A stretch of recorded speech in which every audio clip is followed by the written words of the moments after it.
ഇന്നൊരു അടിപൊളി സ്നാക്കിൻ്റെ റെസിപ്പി ആയാലോ? നല്ല ചിക്കനൊക്കെ വെച്ചിട്ട് നമ്മുടെ പഴം ഉണ്ടല്ലോ, പഴം നന്നായിട്ട് ഫില്ല് ചെയ്തിട്ടുള്ള ഒരു റെസിപ്പിയാണ്. സൂപ്പർ ടേസ്റ്റാണ്. ഞാൻ ജസ്റ്റ് ഒന്ന് ട്രൈ ചെയ്ത് നോക്കിയതാണ്. നമ്മൾ സാധാരണ ഈ ബീഫും ചിക്കനും പഴംപൊരിയൊക്കെ കഴിച്ചിട്ടുണ്ട്. പിന്നെ ഇങ്ങനെ ഉണ്ടാക്കിയതായിട്ട് ഞാൻ കണ്ടിട്ടില്ല കേട്ടോ. അപ്പം ഒന്ന് ട്രൈ ചെയ്ത് നോക്കിയതാണ്. നോക്കിയപ്പോൾ ഉണ്ടല്ലോ, സൂപ്പർ സൂപ്പർ സൂപ്പർ ടേസ്റ്റ്. അപ്പം നിങ്ങൾ കുട്ടികൾക്ക് ഉണ്ടാക്കി കൊടുക്കുക. കൂടുതൽ എരിവൊന്നും ഇല്ലാത്തൊരു സ്നാക്കാണ്. ആ ഒരു പഴത്തിന് നന്നായിട്ട് പഴുത്ത പഴം ഉണ്ടെങ്കിൽ അതെടുക്കുന്നതായിരിക്കും കൂടുതൽ ബെറ്റർ കേട്ടോ. ഞാനിവിടെ തൊലിയൊക്കെ നന്നായിട്ട് കറുത്ത പഴമാണ് ഇട്ടിരിക്കുന്നത്. അപ്പോൾ ഈ ഒരു ഫില്ലിങ് ഉണ്ടാക്കിയെടുക്കുക. പെട്ടെന്ന് നമ്മൾ വിചാരിക്കും പഴം നിറച്ചതാണ്, നല്ല സ്വീറ്റ് ആയിട്ടുള്ള. അതല്ല, നല്ല കുറച്ച് ഇച്ചിരി സ്പൈസിയും ഇച്ചിരി സ്വീറ്റും ആയിട്ടുള്ള ഒരു റെസിപ്പിയാണ്. അപ്പോൾ അതിന് വേണ്ടിയിട്ട് നമുക്ക് പെട്ടെന്ന് തന്നെ ഉണ്ടാക്കിയെടുക്കാം. അതിന് വേണ്ടിയിട്ട് ഒരു പാൻ അടുപ്പിലേക്ക് വെച്ചിട്ടുണ്ട്. അതിലേക്ക് പെട്ടെന്ന് പണിയൊന്ന് ഈസി ആവാൻ വേണ്ടിയിട്ട് ഞാൻ സവാളയും എരിവിന് ആവശ്യമായിട്ടുള്ള പച്ചമുളകും ഇഞ്ചിയും വെളുത്തുള്ളിയൊക്കെ ഒന്ന് ക്രഷ് ചെയ്തെടുത്തിട്ട് പെട്ടെന്ന് ഇട്ട് കൊടുത്തു കേട്ടോ. ഒരു ടീസ്പൂൺ ഓയിലൊക്കെ ഒഴിച്ചു കൊടുത്താൽ മതി. ഓയിലൊന്നും കൂടുതൽ ഒഴിക്കുകയേ വേണ്ട. അതൊന്ന് ആ ഒരു സവാളയുടെ ഒക്കെ ഒന്ന് ആ ഒരു റോ മണം ഒന്ന് മാറിക്കഴിഞ്ഞ് കഴിഞ്ഞാൽ നമുക്കൊരു മുട്ട പൊട്ടിച്ച് ഇട്ട് കൊടുക്കാം. മുട്ടയും കോക്കനട്ട് അതും പിന്നെ നമ്മുടെ ചിക്കൻ ഫ്രൈ ചെയ്തിട്ട് നമ്മൾ ജസ്റ്റ് ഒന്ന് ക്രഷ് ചെയ്ത് അതൊക്കെ ഇതിൽ ചേർക്കുന്നുണ്ട് കേട്ടോ. നമുക്ക് നോക്കാം. വീഡിയോസ് മുഴുവനായിട്ട് കാണാൻ സ്കിപ്പ് ചെയ്യരുത് കേട്ടോ. ആ മുട്ട ഒന്ന് ജസ്റ്റ് ഒന്ന് ഇളക്കി എടുത്തതിന് ശേഷം അതിലേക്ക് 1/2 ടീസ്പൂൺ ചില്ലി ഫ്ലെക്സ്, 1/2 ടീസ്പൂൺ കുരുമുളക് പൊടി, പിന്നെ ഒരു ഇച്ചിരി ഗരം മസാലപ്പൊടി. ഇത്രയും പൊടികൾ മാത്രമേ ചേർക്കൊണ്ട്. കൂടുതൽ എരിവില്ല. കുട്ടികൾക്കൊക്കെ കൊടുക്കുന്നുണ്ടെങ്കിൽ കുരുമുളകിൻ്റെ അളവൊക്കെ കുറക്കുക കേട്ടോ. എന്നിട്ട് നന്നായിട്ടൊന്ന് ഇളക്കിയിട്ട് അതിൻ്റെ മധുരമൊക്കെ ഒന്ന് പോയി അതിൻ്റെ ആ പച്ച, എന്താ പറയുക, ഒരു പച്ച ടേസ്റ്റൊക്കെ ഒന്ന് പോട്ടെ. അതൊക്കെ നന്നായിട്ടൊന്ന് ചൂടായി ഒന്ന് ഡ്രൈ ആയതിനു ശേഷം നമുക്ക് ഒരു ഇച്ചിരി ഒരു 2 ടേബിൾ സ്പൂൺ തേങ്ങ ചിരവിയത് അതും കൂടി ചേർത്ത് കൊടുക്കുക. ഈ തേങ്ങയുടെ ആ വാട്ടർ കണ്ടന്റ് ആ ഒരു ഇതുണ്ടല്ലോ, അതൊക്കെ ഒന്ന് പോകുന്നത് വരെ നന്നായിട്ടൊന്ന് ഇളക്കിയെടുക്കാം കേട്ടോ. തീ ഒന്ന് സിമ്മിൽ വെച്ചാൽ മതി ഈ ഒരു സമയത്ത്. പിന്നെ ഞാനിവിടെ ചിക്കൻ ചേർക്കുന്നത് ഫ്രൈ ചെയ്ത് വെച്ചിരിക്കുന്ന ചിക്കൻ്റെ 2 പീസ് ബാലൻസ് ഉണ്ടായിരുന്നത് അത് ജസ്റ്റ് ഒന്ന് ക്രഷ് ചെയ്തെടുത്തിട്ടാണ് ചേർക്കുന്നത്. നിങ്ങളുടെ കയ്യിൽ അതല്ല ചിക്കൻ ഇല്ലെങ്കിൽ ഒരു ഇച്ചിരി മഞ്ഞളും ഉപ്പും ചേർത്തിട്ട് ഒന്ന് വേവിച്ചെടുത്തിട്ട് ഒന്ന് ക്രഷ് ചെയ്തിട്ട് കൊടുത്താൽ മതി കേട്ടോ. അപ്പോൾ ഒരു നല്ല ചെറുത്, ഒരുപാട് ക്വാണ്ടിറ്റി ഒന്നുമില്ല. ഞാനിപ്പോൾ ഒരു 4 പഴം നിറക്കേണ്ട ആ ഒരു 4 അല്ല, ഒരു 5-6 പഴം നിറക്കാനുള്ള ഒരു ക്വാണ്ടിറ്റിയിലാണ് ഞാനിത് ചെയ്യുന്നത്. നമുക്ക് ചിക്കനും കൂടി ഇട്ട് കൊടുക്കാം. ചിക്കനും കൂടി ഇട്ട് കൊടുത്തതിന് ശേഷം നന്നായിട്ട് ഡ്രൈ ആക്കി എടുക്കണം കേട്ടോ. നിങ്ങൾ കൂടുതലായിട്ട് നോൺ സ്റ്റിക്കാണ് എടുക്കുന്നതെങ്കിൽ നന്നായിട്ട് ഡ്രൈ ആയിട്ട് കിട്ടും. അല്ലാത്തതാണെങ്കിൽ നമ്മൾ ഇടയ്ക്കിടയ്ക്ക് ഒന്ന് ഇളക്കി കൊടുക്കാം.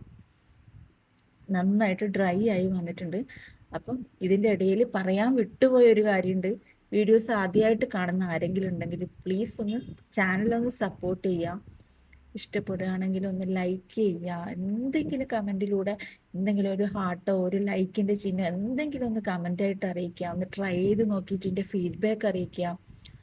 അപ്പോൾ ലാസ്റ്റായിട്ട് ഞാൻ ഇതിലേക്ക് ഇച്ചിരി കറിവേപ്പിലയും മല്ലിയിലയും കൂടെ അരിഞ്ഞിട്ട് ഇട്ട് കൊടുത്തിട്ടുണ്ട്. പിന്നെ ഇപ്പം ഞാൻ ചേർക്കുന്നത് തികച്ചും ഓപ്ഷനിലാണ്, ഒരു നിർബന്ധമില്ല ചേർക്കാനായിട്ട്. തീയൊക്കെ ഓഫ് ചെയ്തതിന് ശേഷം 1 ടീസ്പൂൺ ഫ്രഷ് ക്രീം. എനിക്ക് ആ ഫ്രഷ് ക്രീമിൻ്റെ ടേസ്റ്റ് ഭയങ്കര ഇഷ്ടമാണ്. അതുകൊണ്ടാണ് കേട്ടോ ഞാനത് ചേർത്ത് കൊടുക്കുന്നത്. തീ ഓഫ് ചെയ്തിട്ട് ലാസ്റ്റ് ആ ഒരു പാത്രത്തിൽ ഒരു ചൂടുണ്ടാവൂലേ, ആ ഒരു ചൂടിൽ വെച്ചിട്ട് നമുക്ക് ഇച്ചിരി ഫ്രഷ് ക്രീം വെച്ചിട്ട് ഒന്ന് എല്ലാം കൂടെ ഒന്ന് കവർ ചെയ്തെടുക്കാം കേട്ടോ. അപ്പോൾ ഒരു ഇച്ചിരി നനവുണ്ട്. ആ ഒരു ഡ്രൈ ആയിട്ടുള്ള ചിക്കനും ആ മുട്ടയൊക്കെ അതൊക്കെ വരുമ്പോൾ അതിൽ ഈ ഫ്രഷ് ക്രീമും കൂടെ ചേരുമ്പോണ്ടല്ലോ നല്ല ടേസ്റ്റാണ്. ഇല്ലെങ്കിൽ കുഴപ്പമില്ല കേട്ടോ, അല്ലാതെ ഉണ്ടാക്കാം. വെറുതെ ഒന്ന് കഴിച്ചു നോക്കാൻ ഈ ഫില്ലിങ് ഭയങ്കര ടേസ്റ്റാണ്.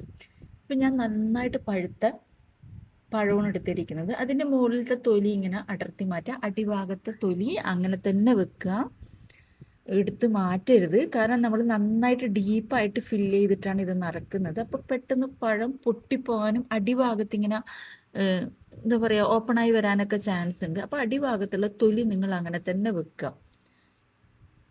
അത് ലാസ്റ്റ് നമുക്ക് റിമൂവ് ചെയ്ത് കളയാം. നല്ല ഡീപ്പിൽ കട്ട് ചെയ്യുക കേട്ടോ. നമ്മൾ ഈ ഒരു ഫില്ലിങ് നിറയ്ക്കണ സമയത്ത് ഒട്ടും നിങ്ങൾ പിശുക്ക് കാണിക്കരുത് കേട്ടോ. നന്നായിട്ട് ഫില്ല് ചെയ്തിട്ട് നിറയ്ക്കുക. എന്നാൽ എന്താ പറയുക, കുത്തി കുത്തി നിറക്കുമെന്ന് അറിയില്ല, അതങ്ങനെ അങ്ങനെ അങ്ങനെ നിറച്ചെടുക്കുക കേട്ടോ. എന്നിട്ട് അതൊക്കെ ഞാൻ കട്ട് ചെയ്ത് വെച്ചിട്ടുണ്ട്. ഇനി നമുക്കൊരു 2 ടേബിൾ സ്പൂൺ മൈദപ്പൊടി കൂടെ എടുത്തിട്ട് അതിലേക്ക് ആവശ്യത്തിന് വെള്ളം ഒഴിച്ചിട്ട് നല്ല കട്ടിക്ക് തന്നെ ഒന്ന് കലക്കിയെടുക്കാം കേട്ടോ. അത് നമുക്ക് ഫില്ലിങ് നിറക്കാം, ഓരോന്നോരോന്നായിട്ട് നിറച്ചെടുക്കാം കേട്ടോ. അടിഭാഗത്ത് ആ തൊലി ഉള്ളതുകൊണ്ട് പെട്ടെന്ന് പൊട്ടിപ്പോരും. നമുക്ക് എങ്ങനെയായാലും വിരൽ വെച്ച് നല്ലോണം അമർത്തി അമർത്തി നിറക്കാം കേട്ടോ. ആ ഫില്ലിങ് കറക്റ്റ് ഉണ്ടാകുമ്പോൾ ആ പഴുത്ത ഒരു പഴത്തിനൊരു നാച്ചുറൽ എന്താ പറയുക മധുരം ഉണ്ടല്ലോ, ആ ഒരു മധുരവും ഈ ഒരു ആ കുരുമുളകിൻ്റെതും ഒക്കെ വരുമ്പോണ്ടല്ലോ, ഞാൻ ഇത്രയും ടേസ്റ്റ് കിട്ടുമെന്ന് ഞാൻ വിചാരിച്ചിട്ടില്ല കേട്ടോ.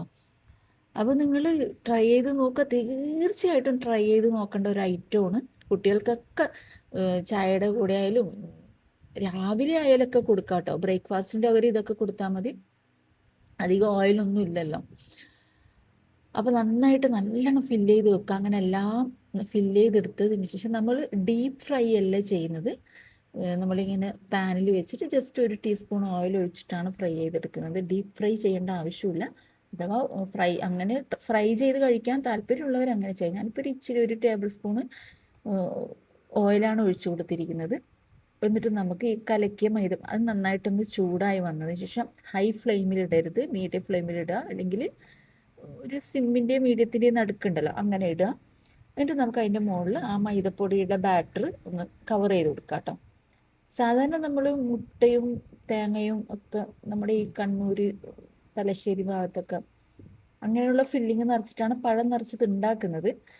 പക്ഷെ ഇത് ഞാനിതിപ്പോൾ ഇങ്ങനെ കൂടെ പറയുന്നത് ഇതിൻ്റെ ശരിക്കും സത്യം ഇതിൻ്റെ ടേസ്റ്റും ഉണ്ട് കേട്ടോ.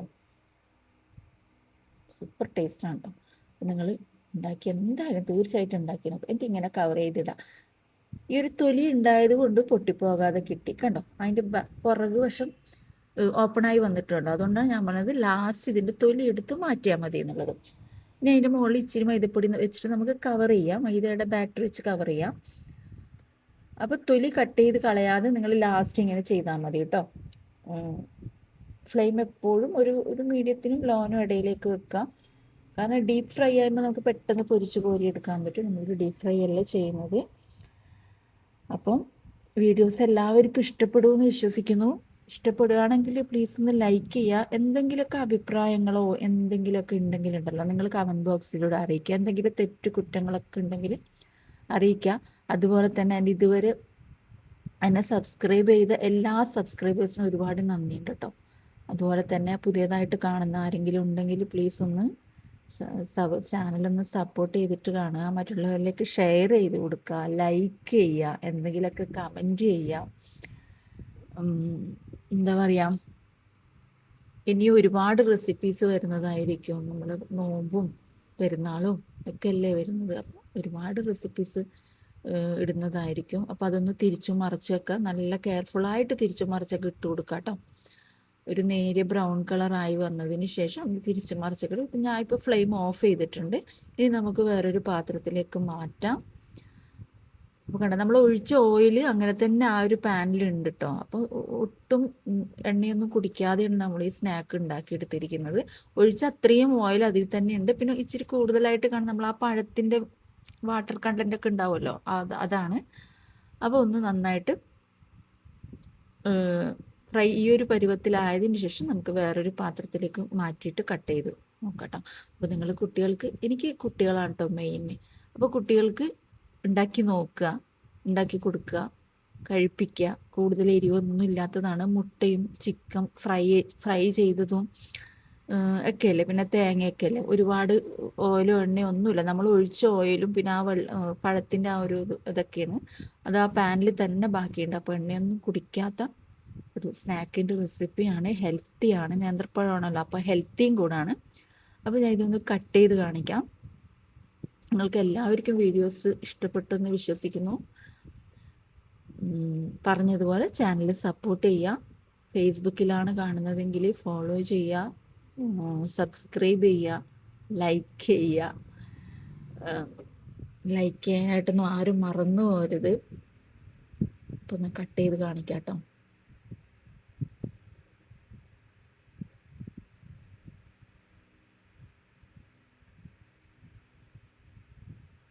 അപ്പോൾ ഇത്രയേ ഉള്ളൂ. Okay, thank you for watching my video. Thank you.